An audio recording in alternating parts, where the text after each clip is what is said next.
विचारलं त्या म्हातारला, तू कुठल्या गावची म्हणून. त्याच्यातला एक भक्त मामाला म्हणतोय, मामा मी विचारू का बरं.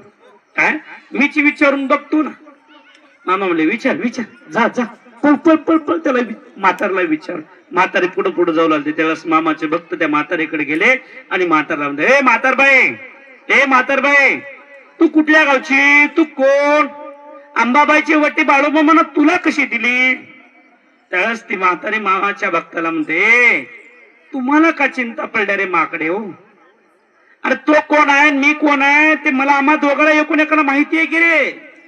अरे त्याची माझी ओळख आजपासून नाही, वैकुंठात आमची दोघांची आधी ओळख आहे, वैकुंठापासून आमची ओळख आहे. आणि तू कशाला आम्हाला सांगतोयस, तुला का चिंता पडली. त्यावेळेस त्या ठिकाणी ती म्हातारी अदृश्य झाली. त्यावेळेस समजून घेतलं मामाच्या भक्तानं की ती वट्टी बाळूमामानं अंबाबाईलाच दिलेली होती. त्यावेळेस मामाचे भक्त म्हणायला लागले, मामाने सांगितलं, चला मंदिरात जाऊ. तुम्हाला वाटलं ना आपण वस्त्र घेतलं होतं ना अंबाबाईला, मग ते अंबाबाईनं वस्त्र लिवलंय का नाही ते बघायचं का तुम्हाला, चला दाखवतो. मामानं त्या मंदिरात घेऊन गेले. जे वस्त्र म्हणजे साडीच म्हणजे लुगडाची घेतलं होतं मामानं, कारण तेच वस्त्र लक्ष्मी म्हणजे अंबाबाईनं, कारण तेच अंगावर वस्त्र आपल्या अंगावर घेतलेलं होतं आणि तीच वस्त्र चढलेलं होतं. हे कोणालाच माहिती नव्हतं. मामानं त्यांना दाखवून दिलं, बघा हेच घेतला होता कलर आपण, तेव्हा तेच आहे बघा, आपलंच आहे अंबाबाईच्या अंगावर.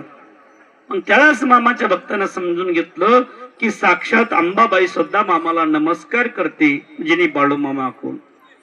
अरे बाबा, रीती सिद्धी बाळूमामाच्या समोर अंगण झडत असते तो म्हणजे बाळूमामा.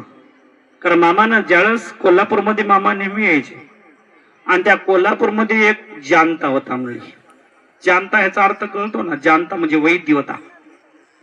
तो मुस्लिम समाजाचा होता आणि तो मुस्लिम समाजाचा असल्यावर त्याला 2 बायका होत्या म्हणाले. जो त्याच्यापाशी येईल ना त्यानं दोरी गंडे छाछ जो प्रकार करत होता, ज्यानं त्याच्यापाशी आपलं ग्राण घेऊन येईन त्यानं दान दुपटीने पैसे त्याच्याकडून वसूल करायचं. हा त्याचा प्रकार चालू होता. आणि योगायोगानं बाळूमामाच्या मेंढ्या स्वर्गवासी होत होत्या, मरण पावत होत्या. त्यास मामाच्या भक्तानं मामाला सांगितलं, मामा ह्या मेंढ्याचा उतारा करू. मामाला तर त्या मुस्लिम समाजाच्या ते जानत्यापाशी जायचंय. मग जायचं कसं, कारण लागतं ना जाण्यासाठी. आता मला सांगा, मला ह्या कुणाच्या तरी घरी जायचंय पण सरळ जाता येत नाही ना, कारण पाहिजे काहीतरी जाण्यासाठी. मामानं अगोदर आपल्या मेंढ्या मारायला सुरू केल्या. मेंढ्या मारणं हा प्रकार म्हणजे आजारी पाडणं आणि तो मरायला लागल्या मेंढ्या, हा प्रकार तयार केला मामा. आणि त्या प्रकाराच्या माध्यमातून मामाचे भक्त सांगायला लागले, मामा कोल्हापूरमध्ये एक महाराज आहे, जानता आहे आणि तो उतारा करतोय. मामानं सांगितलं, चला किमान जाऊ त्याच्याकडे. मामाचे भक्त गेले त्या जानत्यापाशी. कोल्हापूरच्या अंबाबाईचं दर्शन घेतलं आणि अंबाबाईच्या मंदिराच्या पाठीमागे त्याचं घर होतं. त्या जानत्याच्या घरी गेल्याच्या नंतर मामा तिथं गेले. मामाच्या आधी भक्तांना सांगितलं, ह्या धनगर मामाच्या मेंढ्या मरायला लागल्यात आणि त्याचा उतारा पाहिजे. त्यावेळेस त्या जनतेनं सांगितलं, काही अडचण नाही, उतारा भेटून जाईल पण पैसे लागतील. पैसे लागतात म्हणलं की मामानं पाकिट काढलं, पाकिटातून 100ची नोट काढली, त्याच्या समोर ठेवली. त्याला आता 100ची कडकडीत नोट बँक सारखी दिसली.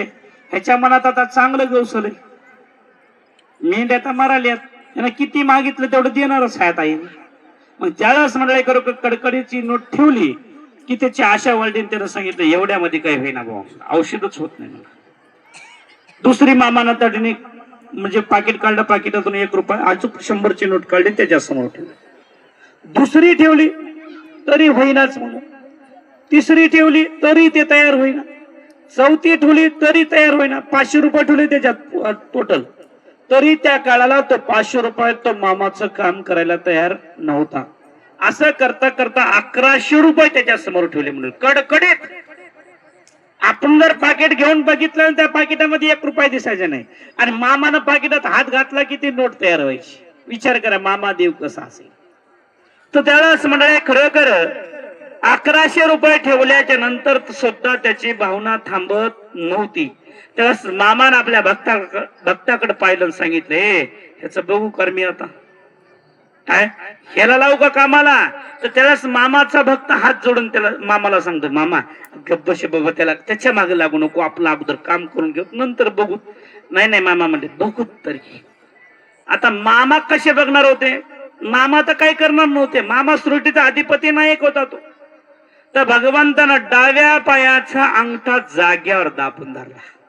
काय केला, डाव्या पायाचा अंगठा भूमीला टेचवला, म्हणजे टेकवला आणि त्याला दाबून जाग्यावर म्हणजे दुमता केला. दुमता केल्या बरोबर त्यानं त्याने जिथं बसलं होतं तिथून भडेल भडेल भडेल उलट्या, म्हणजे त्याच्या ऑटोमॅटिक उलट्या चालू झाल्या. उलट्या झाल्या की लगेच संडास, संडास असं चालू झालं की वरी उचलला, वरी उचलून आदळला खाली, आदळला की त्याने संडास उलट्या संडास उलट्या संडास उलट्या. हे जवळपास 15 मिनिटं चालू होतं. 15 मिनिटाच्या नंतर त्याच्या घरातले माणसं आले, काय झालं काय झालं काय झालं म्हणून पळत आले. त्या दोन्ही बाया आल्या आणि त्या दोन्ही बाया म्हणल्या, काय झालं की आमच्या मालकाला नेमकं अचानक संडास उलट्या हे आपटणं, काय प्रकार झाला की अचानक कोण काय लिंबू फिरवलं की हे चालू झालं त्यांना. त्यास मामानं सांगितलं, काय नाही वाला, याला घरात घेऊन जावा, आंघोळ घाला, कपडे बदलून याला माझ्या समोर घेऊन या. पण हे मामाचा भक्त ते मामाच्या पुढे हात जोडायला लागला, मामा इथून जायचंय आपल्याला, आता तरी सोडा याला. त्यास मामानं आपला अंगठा सरळ केला आणि सरळ केल्याच्या नंतर त्याच्या सगळ्या संडास उलट्या कमी झाल्या. तो आंघोळ पाणी करून तो कपडे बदलून मामाच्या स्मरण बसविला. त्यास मामानं सांगितले, बाळू धनगर म्हणतात रे मला, काय बाळू धनगर म्हणतात मला, तुझ्यापाशी येण्यासाठी मला सुद्धा कारण पाहिजे होतं, म्हणून काहीतरी कारण निर्मिती करून मला तुझ्यापाशी यावं लागलं.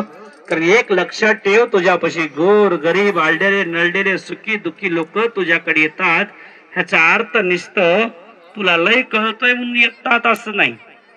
तुझा हाताला यश येतं म्हणून तुझ्यापाशी येतात, म्हणून त्याला 4 लोकांना कापण्याचा प्रकार करण्याचा बंद कर आणि 4 लोकांना चांगल्या पद्धतीने त्यांना सल्ला मार्गदर्शन करत चल, असं मामानं सांगितलं. त्याला उपदेश केला. त्यानं मामाचं दर्शन घेतलं. मामानं त्याला कपाळाचा भांडार लावला. त्यावेळेस त्या मामाला सांगितलं, मामा चूक झाली, मला माफ करा. तिथून पुढे त्यानं लोकांपासून पैसे कमीत कमी घेण्याचा प्रयत्न केला आणि तो चांगला वागण्याचा प्रयत्न केला. एक लक्षात ठेवा, कारण बाळू मामा एवढा सोपा नाही. कितीही उदंड जरी एखादी जनता असेल, वैद्य असेल, त्याला सुद्धा सरळ करण्याची ताकद आज बी ठेवतो, त्याला बाळू मामा म्हणतात. कारण जगाचा जगन्नाथ म्हणजे मी आहे म्हणतोय, जगाचा निर्मिती करणारा, निवारण करणारा तो म्हणजे मीच आहे म्हणतोय मामा. म्हणून त्या मामाचं कार्य करा, चांगल्या माध्यमातून करा, चांगल्या विचारण करा आणि आपलं काहीतरी आपल्या घर प्रपंचामध्ये काहीतरी चांगलं मामाच्या माध्यमातून घडलं पाहिजे. कारण मामाची पूजा आपण दररोज केली पाहिजे. घर प्रपंचामध्ये आपण ज्या देवाला पूजतो ना, तुम्हाला मला माहिती आहे का अजून? कारण एक लक्षात ठेवा, मामाचा शब्द जरा ध्यानात ठेवून चलत चला. कारण ह्या कलियुगामध्ये 33 कोटी देव मामानं सांगितले. 33 कोटी देव, आसरा असू द्या, मसोबा असू द्या, लक्ष्मी असू द्या, काय मर्याय असू द्या. मामा काय सांगतोय, इथून पुढे ह्या कलियुगामध्ये 33 कोटी देव उंदराच्या बिळात जाऊन बसते म्हणून सांगितलं. उंदराच्या बिळात कशाला भिवून माहित आहे का? मामाला भिवून नाही, मामाला भिवून नाही, ह्या जगाला भिवून म्हणतोय मामा. ह्या जगाला भिवून 33 कोटी देव उंदराच्या बिळात जाऊन बसतील आणि ह्या जगामध्ये फक्त बाळू मामाच्या नावाचाच घंटा ह्या जगात वाजेल म्हणते. मामा हाच नाव, ह्याच नावाचा जय जयकार ह्या जगात चालेल. हे मामा गोडी सांगतो, पण रागात येऊन सांगतो, बाबा ह्या कलियुगामध्ये 33 कोटी देव बोंबलं जाते म्हणून सांगितलेलं आहे. 33 कोटी देवाचं अवतार कार्य बोंबलत जाईल आणि ह्या जगामध्ये फक्त बाळू मामाच्या नावाचा घंटा ह्या जगत वाजत राहील असं मामा स्वतः सांगतो. म्हणून त्याच्यासाठी एक लक्षात ठेवा, आपल्या देवघरामध्ये मामाची पूजा फार महत्वाची आहे. कारण त्यासाठी मामाची पूजा आपल्या देवाऱ्यामध्ये ठेवणे, फोटो ठेवणे, फोटोला 2 अगरबत्त्या लावणे, दिवा लावणे, नामचिंतन करणे. जेवढ आपलं एखादी लेकरू बाळ आजारी असेल, कारण त्याच्या आतून 2 अगरबत्त्या मामाच्या फोटोच्या समोर लावायला लावणे, बंडर लावणे, किंवा त्याला भांडरा पाण्यात टाकून प्यायला देणे, किंवा एखादी आपला मालक आजारी असेल किंवा मालकाला त्या ठिकाणी ते कार्य करायला लावणे, किंवा त्या ठिकाणी एखादी मालक व्यसनाधीत असेल तर त्याला सुद्धा आपण त्याला उगा दारूसाठी औषधं इकडं तिकडं घेण्यापेक्षा त्याला बाळूमामाच्या समोर 2 अगरबत्त्या लावायला वचला, 2 अगरबत्त्या दिवास त्याच्या हाताने लावून घ्यायचा, त्याला चिमटभर भांडरा कपाळाला लावायला सांगायचं, चिमटभर भांडरा पाण्यात टाकून प्यायला द्या. 100% त्याच्या विचारात बदल झाल्याशिवाय राहत नाही. एवढी ताकद मामाच्या भांडरात आणि मामाच्या समोर. मामा काय सांगतोय, अरे ज्यानं मला माझ्या फोटोच्या समोर, माझ्या समोर ज्यानं 2 अगरबत्त्या जरी लावल्या ना, अगरबत्त्या, मी त्या अगरबत्त्यामध्ये सुद्धा निंदा राहणारा, निंदा ह्याचा अर्थ कळतो का बघा, 2 अगरबत्त्यामध्ये निंदा राहणारा हा बाळू धनगर नाही म्हणतोय. हा बाळूमामा सांगतो, मी माझ्या समोर ज्यानं भावनेनं, भक्तीनं, विश्वासानं ज्यानं माझ्या समोर 2 अगरबत्त्या जरी लावल्या तर त्या अगरबत्त्याच्या कर्जामध्ये राहणारा बाळूमामा देव नाही म्हणतोय. आजपर्यंत देत आलेला देव मी आहे आणि इथून पुढे सुद्धा देत राहणारा देव हा मीच आहे म्हणतोय मामा. म्हणून त्याच्यासाठी त्या मामाची आराधना करा, भक्ती करा, भाव